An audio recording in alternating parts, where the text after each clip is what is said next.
Your car doesn't make any horsepower. That's right, your car doesn't make any horsepower. In the words of the OP that I left that comment on, do I want to start a fight today? Let's talk about it.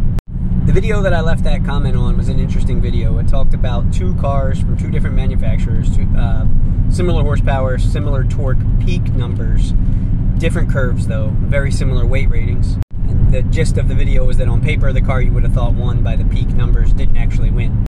As car guys, we know that a lot more than peak horsepower or peak torque numbers have an impact on who wins a race. There's way more impact. And then after that, I kind of derailed the comment section. I said, if you really want to start a fight tonight, let's talk about how engines don't actually produce horsepower. I know that the phrasing and terminology I used in the comment section definitely led to sparking the fight, and I'm okay with that. I kind of do it on purpose.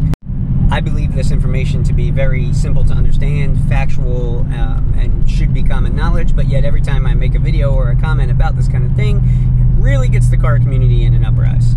I'm going to speak in very layman terms here, and I'll make a video getting more in depth with the science later if I have to. The job of your engine is to generate a force in which helps move your car. I'm going to keep it about car engines here. The force that your engine generates to do that is called torque. It is the only force that your engine generates. Yes, a dyno reads horsepower, but it is not being produced by your car. The horsepower reading that a dyno gets is based on an equation created in the 1800s by a scientist named James Watt.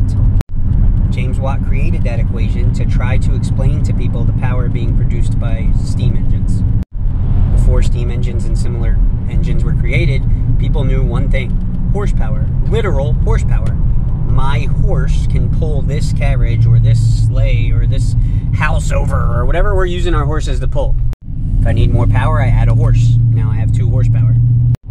James Watt was trying to explain to people the force made by these engines or the power made by these engines, and he did that by coming up with an equation to equate it to the power of 1 horse. Later on, as internal gas engines were made and any engine that was put into a vehicle, manufacturers ran with that equation because they needed to tell us how much power our car made in a way we could understand. And we understood the power of a horse. But it's a made-up number. Your engine doesn't produce it. Your engine produces torque. I'm not sitting here telling you that horsepower isn't important. It's not important to me. I really give a shit how much horsepower my car makes. I just care about the torque and the torque curve, to be honest. But it is not what you think it is, and your engine doesn't actually produce it. We don't measure how tight we make our lug nuts by horsepower, do we? Shit, I'm just kidding. You guys don't measure how tight you make your lug nuts. I'm out of time, but let's argue in the comments.